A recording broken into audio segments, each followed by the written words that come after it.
Friends, welcome back to S B Tech Kannada YouTube channel. ವೀಕ್ಷಕರೇ, ಈ ವಿಡಿಯೋದಲ್ಲಿ ತಮಗೆ ಏನು ಮಾಹಿತಿನ ತಿಳಿಸ್ಕೊಡ್ತಾ ಇದ್ದೀನಿ ಅಂತಂದರೆ, ಪಿಂಚಣಿಗೆ ಸಂಬಂಧಪಟ್ಟಂತೆ ಬಹಳಷ್ಟು ಫಲಾನುಭವಿಗಳು ನಮಗೆ ಕಮೆಂಟ್ಗಳನ್ನು ಮಾಡ್ತಾಯಿದ್ರು. ನಮ್ಮ ಪಿಂಚಣಿ ಏನಿದೆ, ಪಿಂಚಣಿ ಹಣ ಬರ್ತಾ ಇಲ್ಲ, ಪಿಂಚಣಿ ಹಣನ ಕಳೆದ 3 ತಿಂಗಳಿಂದ ನಮಗೆ ಜಮಾ ಆಗಿಲ್ಲ, 4 ತಿಂಗಳಿಂದ ಜಮಾ ಆಗಿಲ್ಲ ಅಂತ ಬಹಳಷ್ಟು ಜನರು ನಮಗೆ ಕಮೆಂಟ್ಗಳನ್ನು ಮಾಡಿದ್ದಾರೆ. ಜೊತೆಗೆ ವೀಕ್ಷಕರೇ, ಏನು ಇವಾಗ ರಾಜ್ಯ ಸರ್ಕಾರದ ಕಡೆಯಿಂದ 16 ಲಕ್ಷಕ್ಕೂ ಅಧಿಕ ಪಿಂಚಣಿಗಳನ್ನು ತಡೆ ಹಿಡಿದಿದೆ. ಹಾಗಾದರೆ ಈ ಒಂದು ತಡೆ ಹಿಡಿದಿರುವಂಥ ಪಿಂಚಣಿದಾರರು ಎಲ್ಲರಿಗೂ ಕೂಡ ಹಣನ ಬರಲ್ವಾ ಅಂತ ಕೆಲವೊಬ್ಬರು ಕಮೆಂಟ್ಗಳನ್ನು ಮಾಡಿದರು. ಅದರಲ್ಲಿ ಎಷ್ಟು ಜನರಿಗೆ ಹಣನ ಬರುತ್ತೆ ಮತ್ತು ಯಾರ್ಯಾರಿಗೆ ಹಣನ ಬರೋದಿಲ್ಲ ಮತ್ತು ಯಾವ ಕಾರಣಕ್ಕಾಗಿ ರಾಜ್ಯ ಸರ್ಕಾರ ಈ ಒಂದು ಪಿಂಚಣಿ ಪರಿಷ್ಕರಣೆ ಪ್ರಾರಂಭ ಮಾಡಿದೆ, ಯಾವೆಲ್ಲ ಕಾರಣಗಳಿಂದ ಪಿಂಚಣಿಗಳನ್ನು ರದ್ದು ಮಾಡ್ತಾ ಇದೆ, ಕ್ಯಾನ್ಸಲ್ ಮಾಡ್ತಾ ಇದೆ ಮತ್ತು ತಡೆ ಹಿಡಿದಿದೆ ಅಂತ ಈ ವಿಡಿಯೋದಲ್ಲಿ ಕಂಪ್ಲೀಟಾಗಿ ಮಾಹಿತಿನ ತಿಳಿಸ್ಕೊಡ್ತಾ ಇದ್ದೀನಿ. ಮತ್ತು ಇವಾಗ ಏನು ತಡೆ ಹಿಡಿದಿದೆ ಪಿಂಚಣಿಯನ್ನು, ಮತ್ತು ನಮ್ಮ ಒಂದು ಪಿಂಚಣಿ ಅರ್ಹ ಪಿಂಚಣಿದಾರರು ಯಾವ ರೀತಿ ತಮ್ಮ ಪಿಂಚಣಿಗಳನ್ನು ಯಥಾಸ್ಥಿತಿಯಾಗಿ ಚಾಲ್ತಿ ಮಾಡ್ಕೊಳ್ಬೇಕು ಅಂತಂದರೆ ಯಾವೆಲ್ಲ ದಾಖಲೆಗಳನ್ನು ವೆರಿಫಿಕೇಷನ್ ಮಾಡಿಸ್ಕೊಳ್ಬೇಕು ಮತ್ತು ಎಲ್ಲಿ ಹೋಗಿ ದಾಖಲೆಗಳನ್ನು ವೆರಿಫಿಕೇಷನ್ ಮಾಡಿಸ್ಕೊಳ್ಬೇಕು, ಇವೆಲ್ಲದ್ರ ಬಗ್ಗೆಯೂ ಕೂಡ ಕಂಪ್ಲೀಟಾಗಿ ಮಾಹಿತಿನ ತಿಳಿಸ್ಕೊಡ್ತಾ ಇದ್ದೀನಿ. ಮತ್ತು ರಾಜ್ಯದಲ್ಲಿ ವೀಕ್ಷಕರೇ ಯಾವೆಲ್ಲ ಜಿಲ್ಲೆಗಳಲ್ಲಿ ಎಷ್ಟೆಷ್ಟು ಪಿಂಚಣಿದಾರರ ಪಿಂಚಣಿ ಖಾತೆಗಳನ್ನು ಅಂದರೆ ತಡೆ ಹಿಡಿದಿದೆ ಅಂತ ಕಂಪ್ಲೀಟಾಗಿ ಮಾಹಿತಿನ ತಿಳಿಸ್ಕೊಡ್ತಾ ಇದ್ದೀನಿ. ಜಿಲ್ಲಾವಾರು ಕೂಡ ತಾವು ಮಾಹಿತಿನ ನೋಡ್ಕೊಳ್ಬೋದು ಈ ವಿಡಿಯೋದಲ್ಲಿ. ಮತ್ತು ಇನ್ನೊಂದು ಇಂಪಾರ್ಟೆಂಟ್ ಆಗಿರ್ತಕ್ಕಂಥ ಮಾಹಿತಿ ಏನಂತಂದರೆ, ಬಹಳಷ್ಟು ಪಿಂಚಣಿದಾರರು ವೇಟ್ ಮಾಡ್ತಕ್ಕಂಥ ಮಾಹಿತಿ ಏನಂತಂದರೆ, ಕಳೆದ 2-3 ತಿಂಗಳಿಂದ 3 ತಿಂಗಳು ಅಥವಾ 4 ತಿಂಗಳಿಂದನೂ ಹಣನ ಬರದಿದ್ದಂಥವ್ರು ಇದ್ದಾರೆ. ಅಂಥವ್ರು ಕಮೆಂಟ್ ಮಾಡ್ತಾ ಇದ್ದಾರೆ, ದಯವಿಟ್ಟು ಪಿಂಚಣಿ ಹಣನ ಯಾವಾಗ ಬಿಡುಗಡೆ ಮಾಡ್ತಾರೆ, ಜಮಾ ಆಗುತ್ತೆ ಅಂತ ಮಾಹಿತಿನ ತಿಳಿಸ್ಕೊಡಿ ಅಂತ ಕೇಳ್ತಾಯಿದ್ರು. ಇವೆಲ್ಲದರ ಬಗ್ಗೆಯೂ ಕೂಡ ಹಣನೂ ಕೂಡ ನಿಮಗೆ ಯಾವಾಗ ಜಮಾ ಆಗುತ್ತೆ ಅಂತ ಈ ವಿಡಿಯೋದಲ್ಲಿ ಪಿನ್ ಟು ಪಿನ್ ಮಾಹಿತಿನ ಎಕ್ಸ್ಪ್ಲೈನ್ ಮಾಡ್ತಾ ಇದ್ದೀನಿ.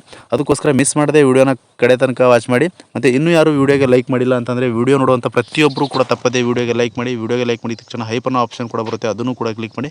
ಮತ್ತು ಇನ್ನೂ ಯಾರು ನಮ್ಮೊಂದು ಯೂಟ್ಯೂಬ್ ಚಾನಲ್ ಸಬ್ಸ್ಕ್ರೈಬ್ ಆಗಿಲ್ಲ ಅಂತಂದರೆ, ಈ ರೀತಿಯಾಗಿ ಸಬ್ಸ್ಕ್ರೈಬ್ ಅನ್ನೋ ಆಪ್ಷನ್ ಇರುತ್ತೆ, ಸ್ಕ್ರೀನ್ ಮೇಲೆ ನೋಡ್ಕೋಬೋದು. ಸಬ್ಸ್ಕ್ರೈಬ್ ಆಪ್ಷನ್ ಮೇಲೆ ಕ್ಲಿಕ್ ಮಾಡಿ. ಸಬ್ಸ್ಕ್ರೈಬ್ ಆಪ್ಷನ್ ಮೇಲೆ ಕ್ಲಿಕ್ ಮಾಡಿದ ನಂತರ ಮತ್ತೆ ಒಂದು ಸಾರಿ ಸಬ್ಸ್ಕ್ರೈಬ್ ಆಪ್ಷನ್ ಮೇಲೆ ಕ್ಲಿಕ್ ಮಾಡಿ, ಅಲ್ಲಿ ಆಲ್ ಅನ್ನೋ ಆಪ್ಷನ್ನ ಸೆಲೆಕ್ಟ್ ಮಾಡ್ಕೊಳ್ಳಿ.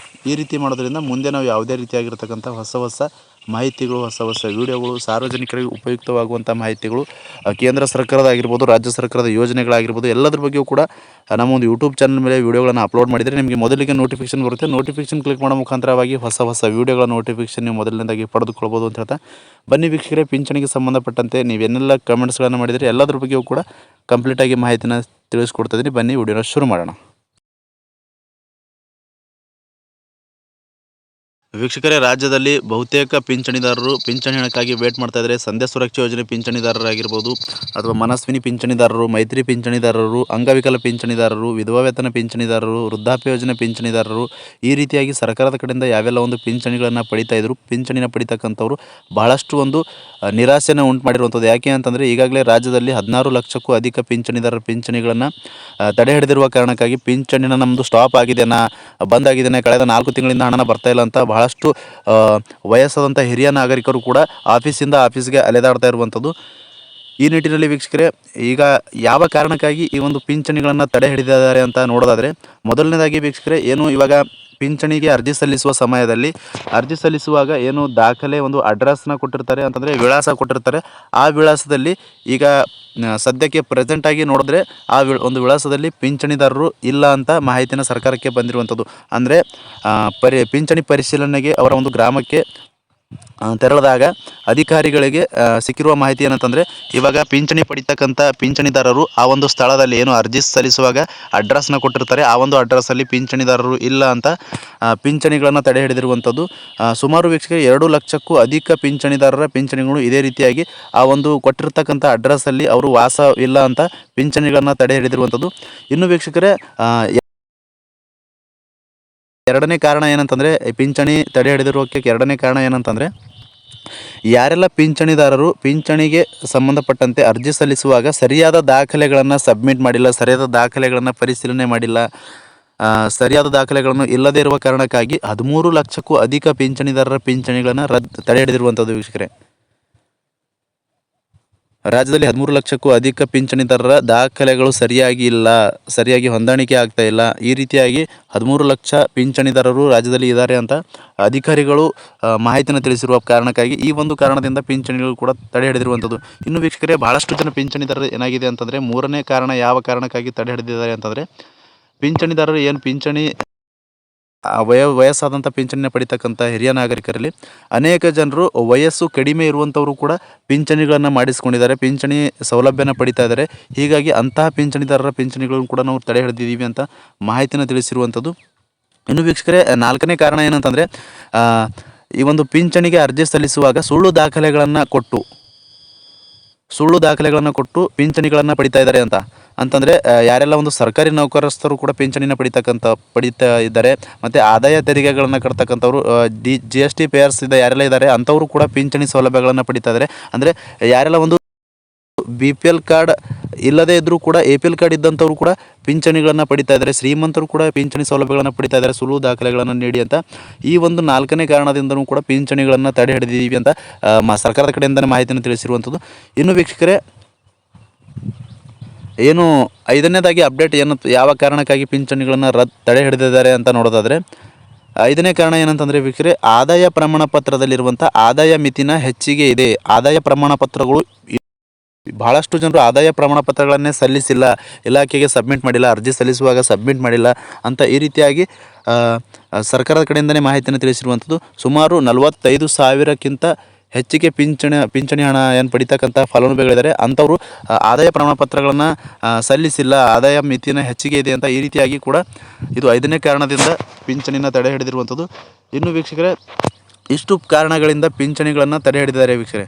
ಮತ್ತು ಇನ್ನೂ ಒಂದು ಕಾರಣ ಏನಂತಂದರೆ, ಆರನೇದಾಗಿ ಭಾಳಷ್ಟು ಜನರು ಜೀವಿತ ಪ್ರಮಾಣ ಪತ್ರಗಳನ್ನು ಸಲ್ಲಿಸಿಲ್ಲ ಇಲಾಖೆಗೆ. ವಾರ್ಷಿಕವಾಗಿ ಅಂತಂದರೆ ವರ್ಷಕ್ಕೊಂದು ಸಾರಿ ಜೀವಿತ ಪ್ರಮಾಣ ಪತ್ರಗಳನ್ನು ಸಲ್ಲಿಸಬೇಕು ಅಂತಂದರೆ ಪಿಂಚಣಿ ಹಣನ ಪಡಿತಕ್ಕಂಥ ಫಲಾನುಭವಿಗಳು ಬದುಕಿದ್ದೇವೆ ಎನ್ನುವ ಮಾಹಿತಿನ ಸರ್ಕಾರಕ್ಕೆ ಮುಟ್ಟಿಸುವ ಸಲುವಾಗಿ ಈ ಒಂದು ಜೀವಿತ ಪ್ರಮಾಣ ಪತ್ರವನ್ನು ಸಲ್ಲಿಸಬೇಕಾಗುತ್ತೆ. ಹೀಗಾಗಿ ಯಾರೆಲ್ಲ ಈ ಒಂದು ಜೀವಿತ ಪ್ರಮಾಣ ಪತ್ರವು ಕೂಡ ಸಲ್ಲಿಸಿಲ್ಲ ಅಂತಹ ಪಿಂಚಣಿಗಳನ್ನು ಕೂಡ ತಡೆ ಹಿಡಿದಿದ್ದಾರೆ ವೀಕ್ಷಕರೇ. ಇಷ್ಟು ಪಿಂಚಣಿ ತಡೆ ಹಿಡಿದಿರೋಕ್ಕೆ ಕಾರಣಗಳಾಯಿತು ವೀಕ್ಷಕರೇ. 6 ಮುಖ್ಯವಾಗಿರ್ತಕ್ಕಂಥ ಕಾರಣನ ತಮಗೆ ತಿಳಿಸ್ಕೊಟ್ಟಿದ್ದೀನಿ. ಇನ್ನು ವೀಕ್ಷಕರೇ, ಭಾಳಷ್ಟು ಜನರು ನಮಗೆ ಕಮೆಂಟ್ಗಳನ್ನು ಮಾಡ್ತಾಯಿದ್ರು, ಪಿಂಚಣಿ ಹಣ ನಮಗೆ ಯಾವಾಗ ಬರುತ್ತೆ, ಸರ್ಕಾರದ ಕಡೆಯಿಂದ ಪಿಂಚಣಿ ಯಾವಾಗ ಜಮಾ ಆಗುತ್ತೆ ಅಂತ ಕೇಳ್ತಾಯಿದ್ರು. 3 ತಿಂಗಳಿಂದ ಬಂದಿಲ್ಲ, ಜಮಾ ಆಗಿಲ್ಲ ಅಂತ ಕಮೆಂಟ್ಗಳನ್ನು ಮಾಡ್ತಾಯಿದ್ರು. ವೀಕ್ಷಕರೇ, ರಾಜ್ಯದಲ್ಲಿ ಈಗಾಗಲೇ 20 ಲಕ್ಷಕ್ಕೂ ಅಧಿಕ ಪಿಂಚಣಿದಾರರ ಪಿಂಚಣಿಗಳನ್ನು ಪರಿಶೀಲನೆ ಆಗಿದೆ. ಇನ್ನು ಕೆಲವೊಂದಿಷ್ಟು ಪಿಂಚಣಿದಾರರ ಪಿಂಚಣಿಗಳು ಪರಿಶೀಲನೆ ಬಾಕಿ ಇದೆ ಅಂತ ಮಾಹಿತಿನ ತಿಳಿಸಿರುವಂಥದ್ದು. ಅಂದರೆ ವೀಕ್ಷಕರೇ, ಇವಾಗ ಯಾರೆಲ್ಲ ಪಿಂಚಣಿಗಳನ್ನು ಪರಿಶೀಲನೆ ಆಗಿದೆ ಎಲ್ಲವೂ ಕೂಡ ಡಾಕ್ಯುಮೆಂಟ್ಸನ್ನು ಸಬ್ಮಿಟ್ ಮಾಡಿದಂಥವ್ರು, ಡಾಕ್ಯುಮೆಂಟ್ ವೆರಿಫಿಕೇಷನ್ ಮಾಡಿಕೊಂಡಂಥವರಿಗೆ ಪಿಂಚಣಿ ಹಣ ಬಿಡುಗಡೆ ಆಗ್ತದೆ ವೀಕ್ಷಕರೇ, ಬಿಡುಗಡೆ ಆಗ್ತದೆ. ನಿಮಗೆ ಇನ್ನೂ ಕೂಡ ಬಂದಿಲ್ಲ, ನೀವು ಡಾಕ್ಯುಮೆಂಟ್ ವೆರಿಫಿಕೇಷನ್ ಮಾಡಿಸಿಲ್ಲ ಅಂತಂದರೆ, ಯಾರೆಲ್ಲ ಪಿಂಚಣಿ ಹಣ ಪಡಿತಕ್ಕಂಥವ್ರು ಫಲಾನುಭವಿಗಳಿದ್ದೀರಿ, ನೀವು ನಿಮ್ಮ ಒಂದು ದಾಖಲೆಗಳನ್ನ ವೆರಿಫಿಕೇಷನ್ ಮಾಡಿಸ್ಕೊಳ್ಬೇಕಾಗುತ್ತೆ ವೀಕ್ಷಕರೇ. ಎಲ್ಲಿ ಡಾಕ್ಯುಮೆಂಟ್ಸ್ಗಳನ್ನು ವೆರಿಫಿಕೇಷನ್ ಮಾಡಿಸ್ಕೊಳ್ಬೇಕು ಅಂತಂದರೆ, ನಿಮ್ಮ ಒಂದು ಗ್ರಾಮ ಯಾವ ಒಂದು ತಹಸೀಲ್ ಆಫೀಸ್ ಅಂಡರಲ್ಲಿ ಬರುತ್ತೆ ಆ ಒಂದು ತಹಸೀಲ್ ಆಫೀಸ್ಗೆ ಹೋಗಿ ಅಲ್ಲಿ ಪಿಂಚಣಿ ಅಧಿಕಾರಿ ಇರ್ತಾರೆ. ಪಿಂಚಣಿಗೆ ಪ್ರತ್ಯೇಕವಾಗಿರ್ತಕ್ಕಂಥ ಪಿಂಚಣಿ ಅಧಿಕಾರಿಗಳಿರ್ತಾರೆ. ಪಿಂಚಣಿ ಅಧಿಕಾರಿಗಳಿಗೆ ಭೇಟಿಯಾದಾಗ ಅವರು ಯಾವೆಲ್ಲ ದಾಖಲೆಗಳನ್ನು ಕೇಳ್ತಾರೆ ಅಂತಂದರೆ, ನಿಮ್ಮ ಒಂದು ಆರ್ಡರ್ ಕಾಪಿ ಬೇಕಾಗುತ್ತೆ. ಮೊದಲನೇದಾಗಿ ಅಂತಂದರೆ ನಿಮ್ಮ ಒಂದು ಪಿಂಚಣಿ ಆರ್ಡರ್ ಕಾಪಿ ಇರುತ್ತೆ, ಆರ್ಡರ್ ಕಾಪಿನೂ ಬೇಕಾಗುತ್ತೆ. ಅದಾದ ನಂತರ ವಿಳಾಸ ದೃಢೀಕರಣ ಒಂದು ದಾಖಲೆ ಬೇಕಾಗುತ್ತೆ. ಅಂದರೆ ವಿಳಾಸದ ಪುರಾವೆಗಾಗಿ ಒಂದು ಡಾಕ್ಯುಮೆಂಟ್ಸ್ ಆಧಾರ್ ಕಾರ್ಡ್ ಆಗಿರ್ಬೋದು, ಮತ್ತು ವಿಳಾಸ ಪ್ರಮಾಣ ಪತ್ರವು ಕೂಡ ಆಗಿರಬೇಕು. ಆ ಒಂದು ಪ್ರಮಾಣ ಪತ್ರನೂ ಕೂಡ ಸಲ್ಲಿಸಬೇಕಾಗುತ್ತೆ. ಮತ್ತು ನಂತರ ನಿಮ್ಮ ಒಂದು ರೇಷನ್ ಕಾರ್ಡ್ ಬೇಕಾಗುತ್ತೆ, ನಿಮ್ಮ ಒಂದು ಬ್ಯಾಂಕ್ ಪಾಸ್ಬುಕ್ ಬೇಕಾಗುತ್ತೆ, ನಿಮ್ಮ ಒಂದು ಫೋಟೋನೂ ಕೂಡ ಬೇಕಾಗುತ್ತೆ. ಮತ್ತು ಈ ಒಂದು ಜೀವಿತ ಪ್ರಮಾಣ ಪತ್ರ ಕೂಡ ನೀವು ಸಲ್ಲಿಸಬೇಕಾಗುತ್ತೆ, ಮತ್ತು ಆದಾಯ ಪ್ರಮಾಣ ಪತ್ರ ಕೂಡ ಸಲ್ಲಿಸಬೇಕಾಗುತ್ತೆ. ಇಷ್ಟು ದಾಖಲೆಗಳು ನೀವು ಡಾಕ್ಯುಮೆಂಟ್ ವೆರಿಫಿಕೇಷನ್ ಮಾಡಿಸ್ಕೊಂಡು ಬಂದಿರಿ ಅಂತಂದರೆ ನಿಮ್ಮ ಪಿಂಚಣಿಯಿಂದ ಯಥಾಸ್ಥಿತಿಯಾಗಿ ಚಾಲ್ತಿಯಲ್ಲಿರುತ್ತೆ ವೀಕ್ಷಕರೇ. ಯಾರಿಗೆಲ್ಲ ಪಿಂಚಣಿ ಹಣ ಬಂದಿಲ್ಲ, ನೀವು ನಿಮ್ಮ ಒಂದು ದಾಖಲೆಗಳನ್ನ ವೆರಿಫಿಕೇಷನ್ ಮಾಡಿಸ್ಕೊಳ್ಳಿ. ಮತ್ತು ವೀಕ್ಷಕರೇ, ಇವಾಗ ನೀವು ಎಲ್ಲಿ ಹೋಗಿ ಮಾಡಿಸ್ಬೇಕು ಅಂತ ಕಂಪ್ಲೀಟಾಗಿ ಮಾಹಿತಿನ ತಿಳಿಸ್ಕೊಟ್ಟಿದ್ದೀನಿ. ಮತ್ತು ಯಾವೆಲ್ಲ ದಾಖಲೆಗಳು ಕೂಡ ನೀವು ಸಬ್ಮಿಟ್ ಮಾಡಬೇಕು ಅಂತ ಕಂಪ್ಲೀಟಾಗಿ ಮಾಹಿತಿನ ತಿಳಿಸ್ಕೊಡ್ತೀನಿ. ಮತ್ತು ಇವಾಗ ಹಣ ಯಾವಾಗ ಬರುತ್ತೆ ಅಂತ ಭಾಳಷ್ಟು ಜನರು ಕೇಳ್ತಾಯಿದ್ರು. ಯಾರ್ದೆಲ್ಲ ಡಾಕ್ಯುಮೆಂಟ್ ವೆರಿಫಿಕೇಷನ್ ಕಂಪ್ಲೀಟ್ ಆಗಿದೆ ಮತ್ತು ಯಾರ್ದೆಲ್ಲ ಸರ್ಕಾರದ ಕಡೆಯಿಂದ ಪರಿಶೀಲನೆ ಕಂಪ್ಲೀಟ್ ಆಗಿದೆ ಅಂಥವ್ರಿಗೆ ಹಣನ ಜಮಾ ಆಗ್ತಿದೆ ವೀಕ್ಷಕರೇ. ನಿಮಗೆ ಇನ್ನೂ ಕೂಡ ಹಣ ಜಮಾ ಆಗಿಲ್ಲ ಅಂತಂದರೆ ಯಾವುದೇ ರೀತಿಯಾಗಿರ್ತಕ್ಕಂಥ ಗಾಬರಿ ಪಡ್ಕೊಳ್ಳೋ ಅವಶ್ಯಕತೆ ಇಲ್ಲ. ನಿಮಗೆ ಹಣನ ಬರುತ್ತೆ, ನೀವು ದಾಖಲೆಗಳನ್ನು ವೆರಿಫಿಕೇಷನ್ ಮಾಡಿಸ್ಕೊಳ್ಳಿ. ಮತ್ತು ಆದಾಯ ಪ್ರಮಾಣ ಪತ್ರಗಳನ್ನು ಇವಾಗ ರೀಸೆಂಟ್ ಆಗಿರುವಂಥ ಆದಾಯ ಪ್ರಮಾಣ ಪತ್ರಗಳನ್ನು ತೆಗೆದುಕೊಳ್ಬೇಕು, ಅಪ್ಡೇಟ್ ಮಾಡಿಸ್ಕೊಳ್ಬೇಕು ಅಂತ ಸರ್ಕಾರದ ಕಡೆಯಿಂದಲೇ ಮಾಹಿತಿನ ಬಂದಿರುವಂಥದ್ದು.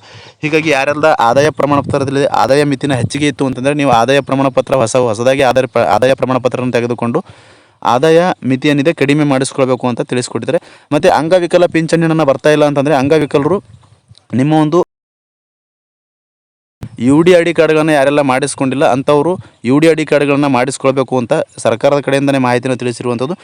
ಇಷ್ಟು ತಮಗೆ ಪಿಂಚಣಿಗೆ ಸಂಬಂಧಪಟ್ಟಂತೆ ನೀವು ಏನೆಲ್ಲ ದಾಖಲೆಗಳನ್ನು ಸಬ್ಮಿಟ್ ಮಾಡಬೇಕು, ಎಲ್ಲಿ ಸಬ್ಮಿಟ್ ಮಾಡಬೇಕು ಅಂತ ಕೇಳ್ತಾ ಇದ್ರಿ. ಅದಕ್ಕೋಸ್ಕರ ಕಂಪ್ಲೀಟಾಗಿ ಮಾಹಿತಿನ ತಿಳಿಸ್ಕೊಟ್ಟಿದ್ದೀನಿ. ಮತ್ತು ಹಣನೂ ಕೂಡ ಯಾವಾಗ ಬರುತ್ತೆ ಅಂತ ಮಾಹಿತಿನ ತಿಳಿಸ್ಕೊಟ್ಟಿದ್ದೀನಿ. ಹಣ ಯಾವಾಗ ಬರುತ್ತೆ ಅಂತ ನೋಡಿದ್ರೆ ತಮಗೆ ತಿಳಿಸೋದಾದರೆ, ಆದಷ್ಟು ವೀಕ್ಷಕರೇ ಯಾರ್ದೆಲ್ಲ ಡಾಕ್ಯುಮೆಂಟ್ಸ್ ವೆರಿಫಿಕೇಷನ್ ಆಗಿದೆ ಮತ್ತು ಸರ್ಕಾರದ ಕಡೆಯಿಂದ ಪರಿಶೀಲನೆ ಕಂಪ್ಲೀಟ್ ಆದಂಥವ್ರಿಗೆ ಹಣನ ಬಿಡುಗಡೆ ಮಾಡ್ತಾ ಇದ್ದಾರೆ. ನಿಮ್ಮದು ಎಲ್ಲವೂ ಕೂಡ ಕಂಪ್ಲೀಟ್ ಡಾಕ್ಯುಮೆಂಟ್ ವೆರಿಫಿಕೇಷನ್ ಮಾಡಿಸಿದ್ರಿ ಅಂದರೆ ನಿಮಗೆ ಹಣನ ಜಮಾ ಆಗುತ್ತೆ. ಯಾವುದೇ ರೀತಿಯಾಗಿರ್ತಕ್ಕಂಥ ಗಾಬರಿ ಪಡ್ಕೊಳ್ಳೋ ಅವಶ್ಯಕತೆ ಇಲ್ಲ. ಖಂಡಿತವಾಗಿಯೂ ಹಣ ಬರುತ್ತೆ, ವೇಟ್ ಮಾಡಿ ವೀಕ್ಷಕರೇ. ಇಷ್ಟು ಪಿಂಚಣಿಗೆ ಸಂಬಂಧಪಟ್ಟಂತೆ ಅಪ್ಡೇಟ್ಸ್ನ ತಮಗೆ ತಿಳಿಸ್ಕೊಟ್ಟಿದ್ದೀನಿ. ಮತ್ತು ಮುಂದಿನ ವಿಡಿಯೋದಲ್ಲಿ ಪಿಂಚಣಿಗೆ ಸಂಬಂಧಪಟ್ಟಂತೆ ಜಿಲ್ಲಾವಾರು ತಮಗೆ ಮಾಹಿತಿನ ತಿಳಿಸ್ಕೊಡೋದು ಪ್ರಯತ್ನ ಮಾಡ್ತೀನಿ ಅಂತ ಹೇಳ್ತಾ ಫ್ರಮ್ ಬಿಗಿನಿಂಗಿಂದ ಎಂಡ್ವರೆಗೂ ಈ ಒಂದು ವಿಡಿಯೋನ ಮಿಸ್ ಮಾಡದೆ ಕಡೆ ತನಕ ವಾಚ್ ಮಾಡಿದಂಥ ಪ್ರತಿಯೊಬ್ಬರಿಗೂ ಕೂಡ ಹೃದಯಪೂರ್ವಕ ಧನ್ಯವಾದಗಳು. ಮತ್ತೆ ಇದೇ ರೀತಿಯಾಗಿರ್ತಕ್ಕಂಥ ಮಾಹಿತಿಯೊಂದಿಗೆ ಭೇಟಿಯಾಗುತ್ತಿರೋಣ. ಅಲ್ಲಿವರೆಗೂ ನಮಸ್ಕಾರ.